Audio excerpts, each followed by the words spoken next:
And we're live, and welcome to my live stream. My name is Michelle Williams. I am, as you can see right here, I am the president of the Houston Education Association.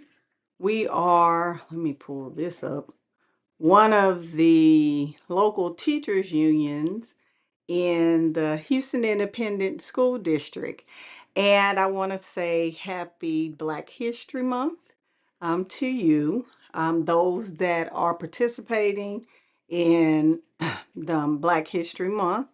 Happy Black History Month.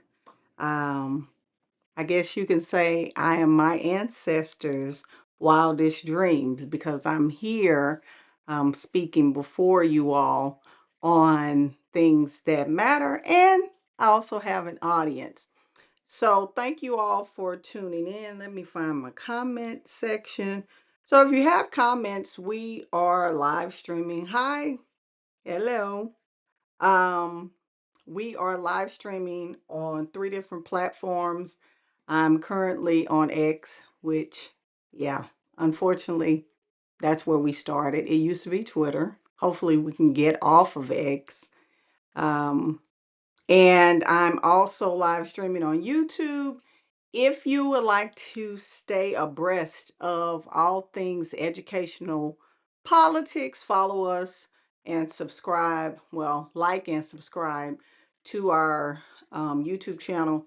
Also, I am live streaming on Facebook. If you are on Facebook, please definitely subs like and follow us on Facebook because it's important, especially in this day and age of, as they say, disinformation and misinformation. So I'm going to share this a couple of places. Okay, so tonight's topic is pay raises. Most teachers, that's really one of the things that gets their attention. But, I get it. It doesn't get my attention all the time, because a lot of times the pay raises that they give us amount to nothing. Like the $2,500 that Senator Creighton is proposing. What people don't understand, 26 pay periods, that's $96 and 15 cents per pay period. It's nothing. And it may cover the increase to insurance, but it doesn't cover much more than that. When your copay is hundreds of dollars, like in Houston, we have Mr. Miles making unilateral decisions about our health insurance, which is garbage. United Health Insurance is horrible. It's garbage. We haven't been with United in years. I can't remember the last time we've been with United Healthcare. But I guess he got some type of cheap deal because he doesn't care about the employees in HISD. He act like we work on a freaking plantation. But yeah, he doesn't care about the employees in HISD. We got pregnant women paying $700 for sonograms. Like, it's ridiculous. So, but I'm gonna get off that soapbox and get to the um topic at hand. So we're talking about Senate Bill 23. And let me see. Before I get started, I always got to do this. If you want to become an HEA member, the Houston Education Association, we are an affiliate of the Texas State Teachers Association and the National Education Association, which you've probably seen in the press a lot of times with all this stuff that's happening.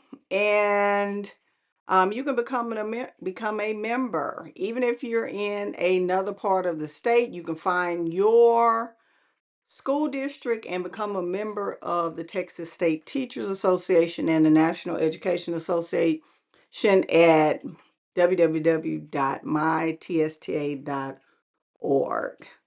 So let me find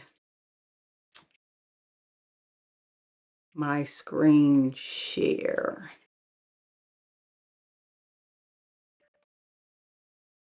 I'm trying to find it. There it is. Let me take this off of here. Hold on one second. I thought I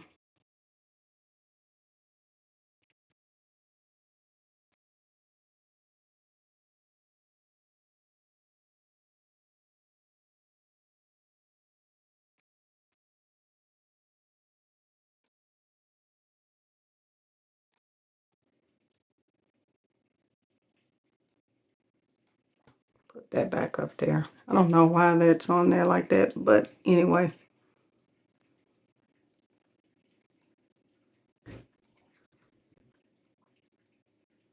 I need to take the widget.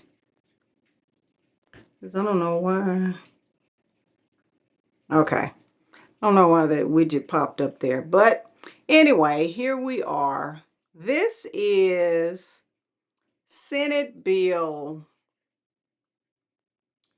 26 by Senator Creighton out of Conroe. So it's a lot. If you want to read this on your own, you can, but it's a lot of extra stuff. I go through this with our membership or even with the teachers when I do live streams. The stuff that's underlined is what they are adding. So you can see they're adding a lot of things to this. And as you can see, there's some strike throughs. Obviously, that's what they're taking away from. So that's what this is. This is the original bill. But what they're doing is actually amending the teacher incentive allotment. That's what they're amending. So that's what this is a part of, all of this stuff. And there are supplements on the website. Let me see if I can pull that up. Yeah. So this is one of the supplements, and I made it bigger so that you could see it. But if you go to the Capitol website, you'll see the text. You'll see when the bill was filed. And this is the supplement. And it's really what you want to look at, because what it does is it has the author statement in here. And it says author sponsor statement of intent. So it's like, okay, hey, this is why I'm doing this. It says teacher compensation is an emergency item for the 89th legislature, and the Texas Senate is committed to providing our most experienced teachers an across the board pay raise. As proposed in Senate Bill 26, as proposed, comma, Senate Bill 26 amends current law relating to public education, hence the amendments that you saw in the actual text of the bill. It says, including the rights and compensation of public school educators and funding for teacher compensation under the Foundation School Program. Now, I'm going to tell you this. The reason why they're doing all this, and it's just my opinion, is that what they're trying to do is say, hey, take the focus and say, hey, we're trying to do this for you all, but we're taking $1 billion and giving it to vouchers. That's what this is. But this is not even, I'm going to say this is not even comparable to what they're giving these private schools. It's not. It is nothing. They get $12,000 per kid. Here's my thing. Why give them money when you can just give them a tax break? It doesn't even make sense. But I forgot. Texas doesn't have state taxes, so you can't give them a tax break. That would make more sense, but now you're giving them money for private schools, which is ridiculous. And make no mistake, private schools, I'm gonna tell you my story about that, but I don't want to get off topic. So let me hop back to this. So you have the author's intent. So here we have a section by section analysis. I'm not going to go through that because it is long and arduous. So it says, I'm just going to go through some of the amendments um, in the section by section analysis. So it says amend section 21.3521. If I go over here and find section, let me see. You would have to go back over here and find, what is that? Let me go back to it. They said it's amending section 21. So I have to go and find section. Oh, here it is. 25.3521. That's right here. They're amending this part right here. That's what's being amended. All of this. So they're changing this. And as you can see, there are some strike throughs for that. So in that bill, you'll see it. But right here, they're just pointing it out. It says that they're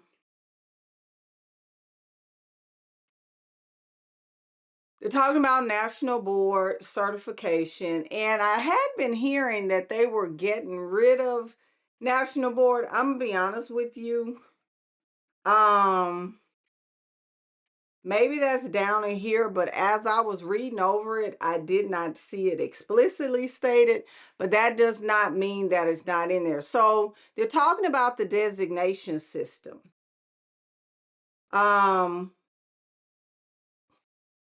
It says that authorizes a classroom teacher that holds a national board certification issued by National Board for Professional Teaching Standards, notwithstanding performance standards established under Section B, to be designated.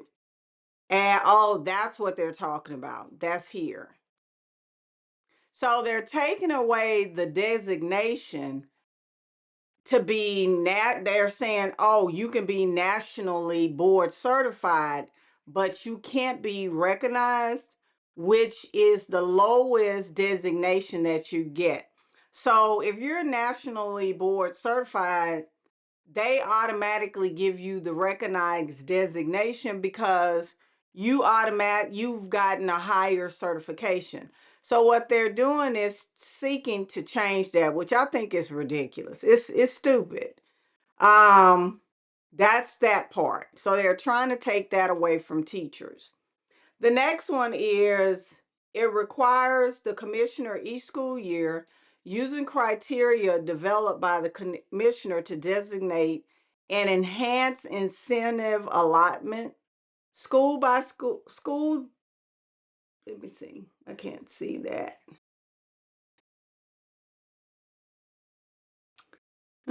Okay. Allotment schools, school district, and open enrollment charter schools that implement comprehensive school evaluation and support systems. Now that's not HISD because we don't have no support systems at all. We don't have nothing. They just throwing teachers out there in the water, sink or swim.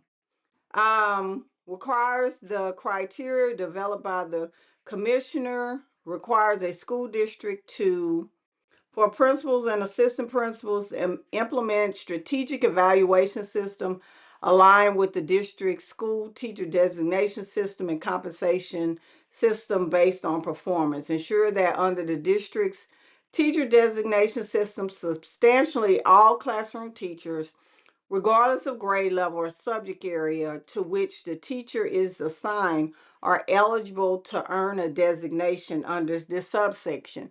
Now, this is a problem because they're only talking about classroom teachers. They are not including anybody but teachers. That's it. They're only including teachers. So I know I saw some of the unions giving testimony and were asking for them to include other pay raises for other employees, such as nurses and librarians, which is fair because nurses and librarians are on teacher contracts. So that's one issue there. Um, Implement for all instructional staff a compensation plan based on performance that uses a salary schedule that differentiates among instructional staff based on staff appraisals and does not include the across the board salary increases for instructional staff except for periodic changes to the district's or school salary schedule to adjust for significant inflation. Implement a locally designed plan to place highly effective teachers at high needs campuses in accordance with Section 28.006283 relating to requiring certain education entities to certify to the Texas Education Agency that certain requirements are met. Then D2 just talks about if you don't do this, you will be removed from the program. So this one, C, requires TEA to develop and provide technical assistance for school districts and open enrollment charter schools that request assistance in implementing a local optional teacher designation system. So basically, this is support for the school districts.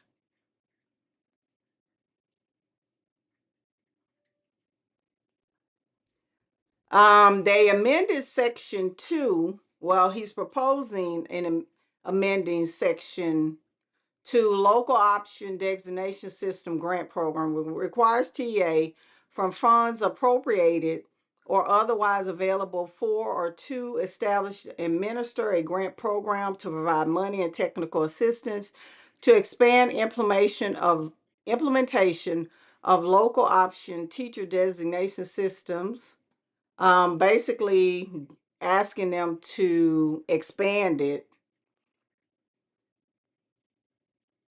And then this is stupid. Nobody wants this, is a waste of time.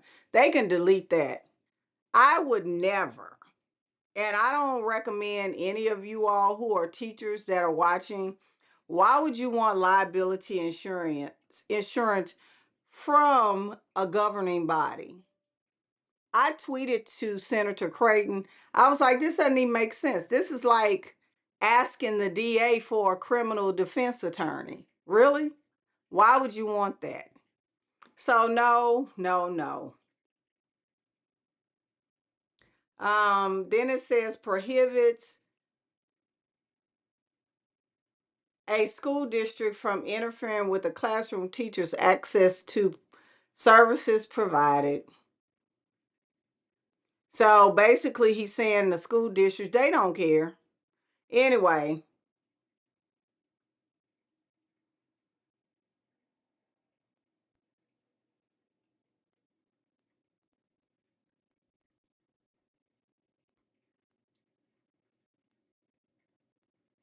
so this side really didn't get.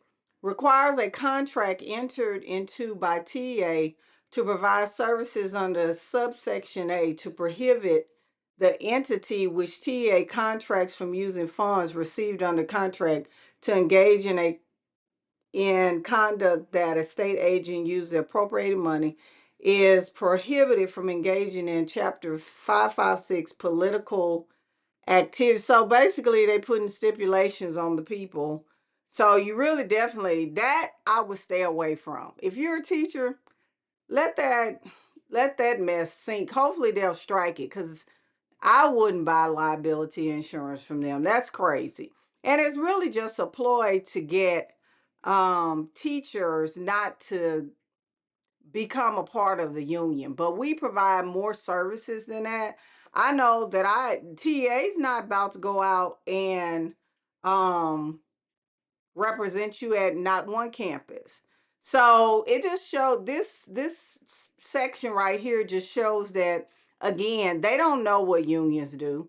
They have no clue what a union does. So let them go on with that.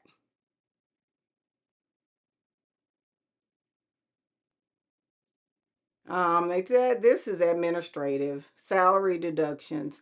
So here's where we get to the allotment. So it says entitles a school district for each classroom teacher with a designation teacher designation under section 21.3521 employed by the district. What they did is change the allotment. So 3521, remember I said they changed this? So it went from 5,000 for a master teacher. Let me see what they did over here. Oh yeah, to 6,000. So you're giving a little measly extra $1,000, and then there's 3,000 to 4,000 for an exemplary teacher, and 1,500 to 2,500 for a recognized teacher, and 1,500 for each acknowledged teacher or nationally board certified teacher. Oh, so I guess he must have, I don't know if they interpreted that, but yeah, they still get the $1,500. So nationally, now that's one thing I didn't get. I thought they were taking it away. But nationally board certified teachers still get the $1,500, the same as an acknowledged teacher. But under here, they don't get the increase. So recognized teachers used to get 1,500, but they're bumping nationally board certified teachers down to acknowledged instead of recognized. That's right here. So, and I can see why they're upset because I want to get my national board certification and I started, then COVID hit. And I've been off track ever since. So I can see why they're upset because it takes a lot to get nationally board certified. All right, moving right along. Now, it's not a long document. Let me see.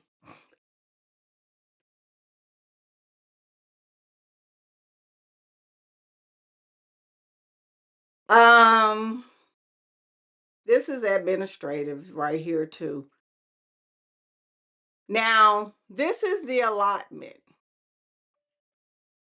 It says teacher incentive allotment defines classroom teacher. That's it, section 48.158.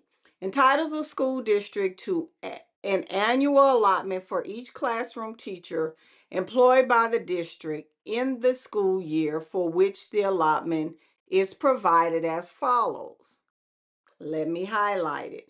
It says if the district has 5,000 or fewer students enrolled that year, $5,000 for each classroom teacher has at least 3 years but less than 5 years of experience. So, what I interpreted from this statement is that if you have a bunch of first year teachers, you're not getting any money. They don't want, and that's interesting. So,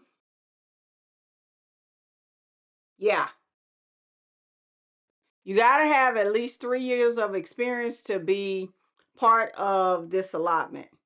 Then they say $10,000 for each classroom teacher who has 5 or more years of teaching experience. The district has more, if the district has more than 5,000 students, and here's what they do. They don't want to give HISD any money, which we're used to that because you don't give us anything anyway. 2,500 for each classroom teacher who has at least 3 years but less than 5 years, and 5,500 for each classroom teacher who has 5 or more years of experience. That's the allotment there.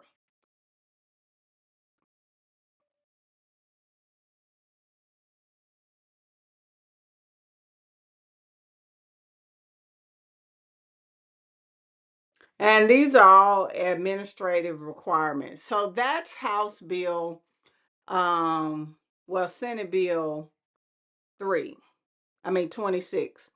So let's go back and talk about these raises. So, what they're trying to do, and I don't think it's fair to give rural school districts extra money. Nobody wants to, first of all, who lives in a rural school district? And secondly, what's considered rural? Is that going to be under TA rule? What's considered rural? And giving them more money in teacher incentive allotments, it's not going to help them. Because I worked in a rural school district. I wish I would go back and work in a rural school district. I wouldn't dare live in a rural area. They have like nothing out there. So, no disrespect to the rural areas, but when I worked in rural Louisiana, I hit a deer on my way to work. I thought it was a dog. It was a deer. And one lady, they just used to hit them and keep going. No, I was traumatized. Absolutely not. Then they had crows flying around different places. Nope. Okay, I have a question. How does this District of Innovation label play? It has not, this has nothing to do with DOI.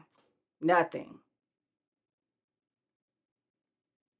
This is just TIA. If you're a TIA district, you get it.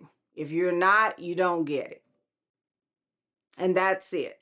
Now, what I've been doing is emailing the board of managers because this has nothing to do with DOI. It has a little bit to do with evaluations, but they're just saying that your evaluation must be the same as what they're looking for, because in HISD you have to remember we were going to be a TIA district, but then we got who that came in and wanted to put us under this mess. So what's coming up in March, and HISD has a budget meeting this week. Let me pull up the exact date. I think it's Tuesday. Let me go to their website.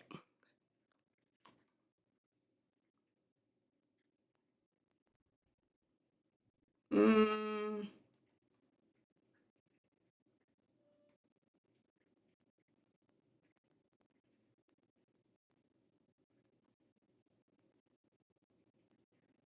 yeah, no, it's not Tuesday. It's um Thursday at 3 p.m. And I'm going to be speaking at that budget meeting because I don't get me wrong, what the state is offering is not a great plan because it leaves out a lot of people, and I keep saying we're an ecosystem of teachers. But the problem with that is we what Miles is proposing, we can't do that. And what this does is at least it prioritizes the low performing schools, because right now, what we have in HISD is a whole bunch of uncertified, unqualified teachers in those schools. I worked in low performing schools most of my career. So to have it staffed with a whole bunch of uncertified and generally unqualified people, that's you're not going to see any success.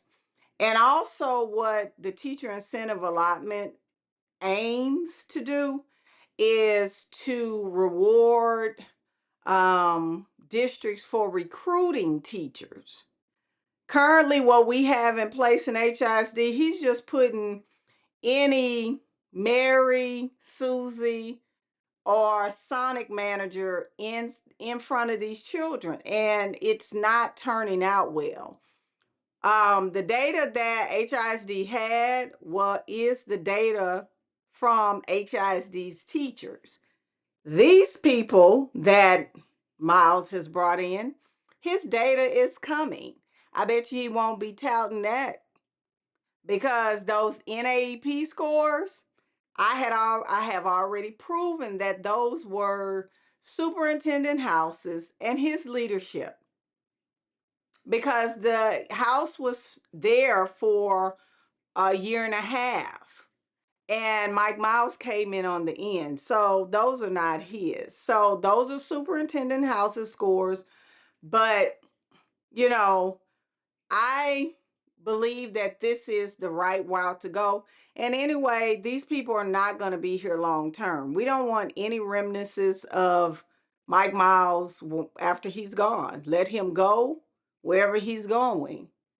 Go with God. Bless you. Never to return. Whatever that highway is from HISD to Colorado, let him ride it in peace. Praise God. Let him go. Because we want nothing. Nothing that he says is instructionally sound. And what it actually is called instructional malpractice. That's what that is. That's what that is. So that's what I am advocating for.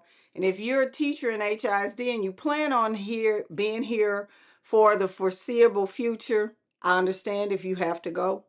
I completely understand if you're not going to be there. No judgment for me. But on your way out, send an email to those board of people that are trying to govern HISD and tell them to opt us into the state's plan and not this debacle that Miles is going to make HISD pay for, because it makes no sense. It's really stupid. It's a stupid plan. Yeah, that's all. That's all the word I got for it. His plan is going to repel teachers, at least the teachers who may be thinking about coming to HISD under TIA. You know, they can say, okay, you can get your allotment. But as it stands, the teachers who come from TIA schools don't get the allotment when they come to HISD. So who will want to come to the school district? Nobody.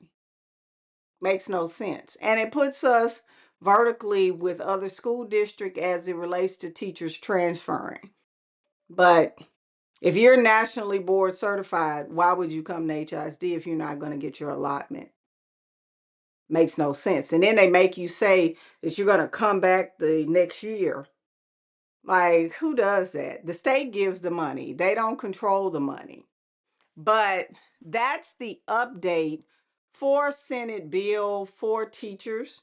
5,000 for teachers with, let me pull it up, because he put it on X. Let me see.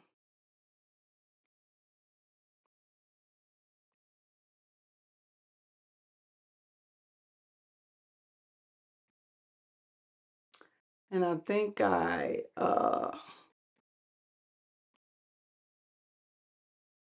me see if I think I did repost it.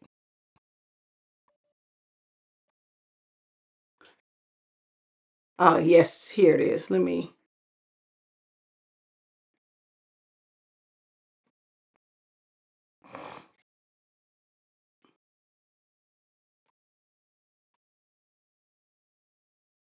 Yeah, so Senate Bill 26. 5,000 or fewer over here. And over here, if you're 5+ years, you get 5,500. So they're really basically going on the hey, if you stay, because the research says that teachers are getting the heck on before 5 years. So if you make it to 5 years, you get a $5,500 raise, which I haven't done the math on. But here's what I can tell you.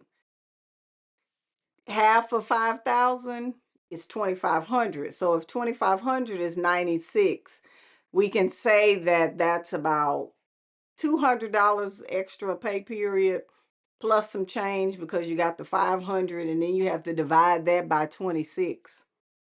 So it's about $200 and some change. That's about it.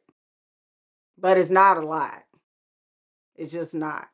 So I am interested, because you all know, or if you don't know how this works, um, the House has to put its version of this bill out, because that's how this version of democracy, well, it's supposed to work, checks and balances. So they'll send it to the House. The House will put its things in place, and then hopefully they can come to a happy medium on this and get something that they can vote on and bring to a vote, and then for the governor to sign. But he said that he's not signing anything unless he gets his little vouchers pushed through. So that's where we are.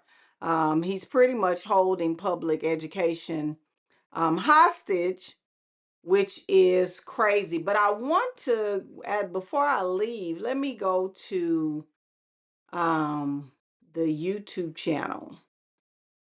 If you're not subscribed to our YouTube channel, I highly recommend that you do so. So I'm going to, as we leave out,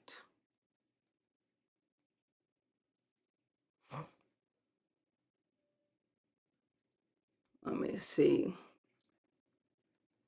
I'm going to play this video. There's the widget.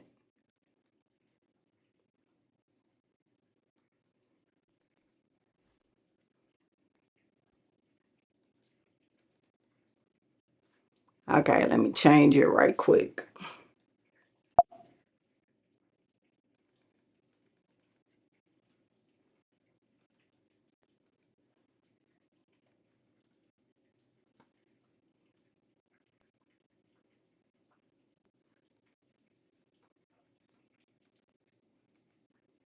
Where'd you go?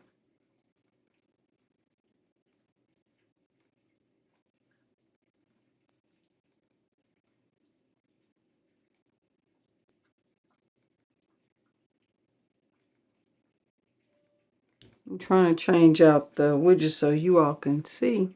Okay, maybe that's it. Okay, there we go. Good morning, Commissioner. So I guess my first question, because I have a few different questions to hit at, but would you say that in Texas we currently have school choice, that parents have the option? So this is newly elected state representative Lauren Simmons, and she's talking to Commissioner Morath, which I'm not going to lie, I get a kick out of every time she has to talk to him, because if uncomfortable was a person, it would be him. But I'm going to let you all go ahead and watch it. And the ability to choose the school of their liking? Because I know that's been a big conversation, and it seems to be some confusion for the public and maybe others. So just wanted to hear your perspective. So a couple of different ways. One, if you have enough, if your personal income is enough, you can buy a house anywhere in Texas, and you get to exercise choice that way. Two, we do have charter schools. Of course, you don't have charter schools everywhere. And then three, districts can, but they're not required to accept students who are sort of transferred either from a different district or a different part of within their district. So there's some mechanism for choice of enrollment to be exercised with those limitations today in Texas. Thank you for answering that. And just kind of to touch on what my colleague Rep Berry mentioned earlier about this public perception that our schools are not working and somehow are broken. And part of the conversation, a remedy for that is vouchers. And just listening to you say, the population has flattened, people are not having as many children, different things. Do you have any concerns about should vouchers, pass and be implemented, what that will do to an already reduced population in your school? Now, listen to that question. What concerns do you have? Listen to what this man says. Public schools. No, and in fact, what I might offer, so there's some research on the impact of charter schools that I think is fascinating. So charter schools are public schools, but you have sort of ISDs, these are elected school boards, and then charters, which are essentially nonprofit boards. When there is a sufficient density of charter schools in an area, so there's a sufficient level of choice, what the researchers generally find is that And he doesn't even know what he's talking about. Do you know what he says? Sufficient density. So think of a forest. They say that forests are dense. Just make that connection. That means there are a lot of trees. So he says sufficient deficiency. What she's talking about is not sufficient. It's a feeding frenzy. That's what it is. So you have a lot of charter schools where they don't control them. They just are hey, you get a charter school, you get a charter school. Not talking about sufficient density. Go on. causes the performance of all of the schools to improve. So both the traditional ISDs, where students may be leaving to go to a charter, and then the charters that they're there, it raises performance overall. This has been an effect that has been seen in Texas. It's been seen nationally for the better part of 20 years. So how does that work exactly? Because it looks a little different in my district specifically, because in the eastern part of my district, southeast side, Sunnyside, South Union, you may be familiar. Typically what we see, and I say this as a person who sends their children to the schools that people don't choose anymore on purpose because somebody has to, think about them. If there's a higher concentration of charter schools, but there's also not much growth in that area, people are not moving to that area, what happens to the public school in that community if they have less students to work with? I don't know how that would work as far as raising standards. One, and this is something I used to see when I worked for the teachers union, people would avoid coming to schools in Sunnyside, Third Ward, mainly because you can get your career ruined as a first-year teacher at a school like Yates, which is a school that my son goes to, I'm very proud of. But when kids are not able to, pass the test and, bubble in as many bubbles correctly, it has a negative impact. And so a lot of time where we're seeing the highest concentration of uncertified teachers, it's in those schools in that community. So I'm kind of having a hard time understanding how a higher concentration of charter schools and then the implementation of vouchers, which would take even more children out of the public school, would raise standards. And we can, like I said, I would love for you to come to, District 146. I'm sure Rep. Jones, Jolanda Jones, who's next door to me in 147, would love for you to come visit our schools. My son is in a graduating class of like 150 students at Yates, which is wild. And I was in a very small graduating class at Yates in 2006. And so we've seen a number of charter schools continuously open over the years. We've also seen the basically decimation.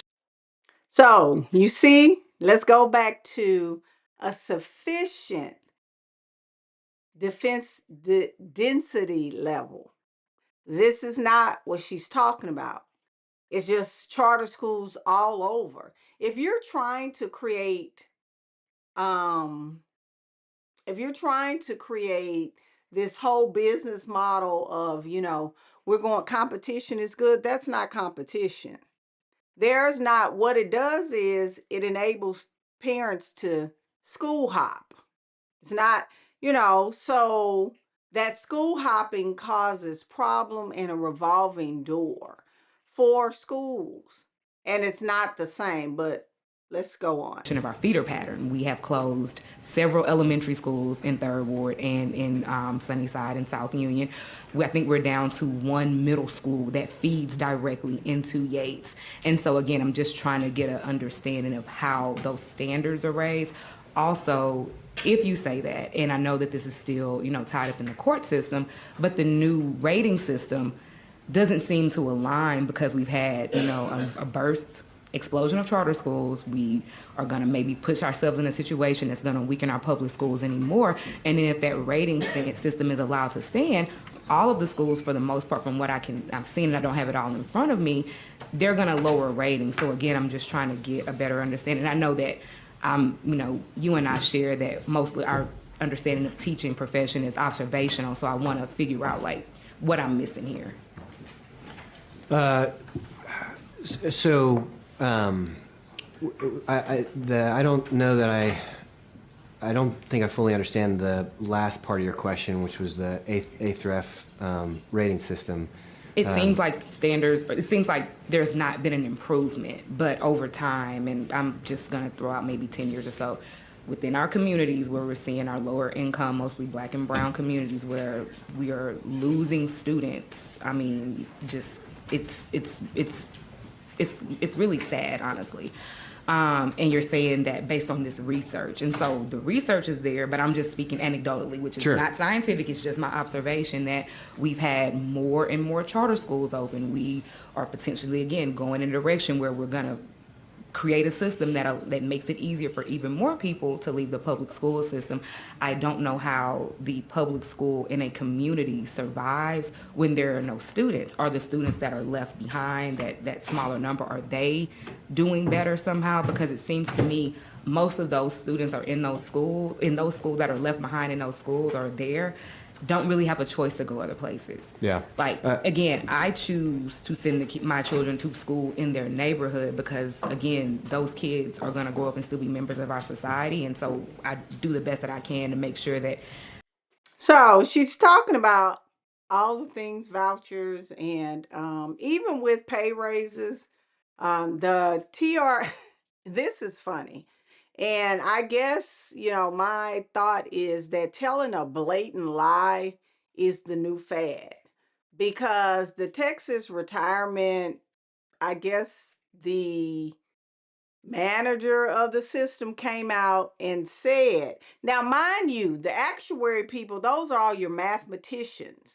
If you're not familiar with what an actuary does, they are the math brains behind forecasting what potential effects it can have. So this man who is not an actuary came out and said that it's not going to do anything to the teacher retirement system. After sworn testimony from the actuarial arm of the teacher retirement system, I can't make this stuff up.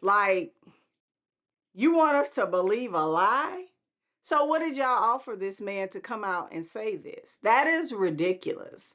So, even with the pay raises, decimating the public education system, it's exactly what they're doing. There's no balance in charter schools.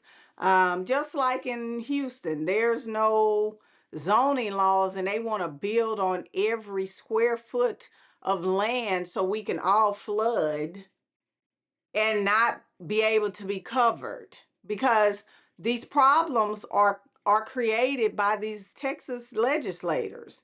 They are our problem because they get people to lie, and I'm pretty sure they pressured the man to tell the lie, because who goes out to tell a lie to the public when you have the actuarial arm of the retirement system saying that in 12 years there will not be enough money if the decrease of employees and students changes even a little bit.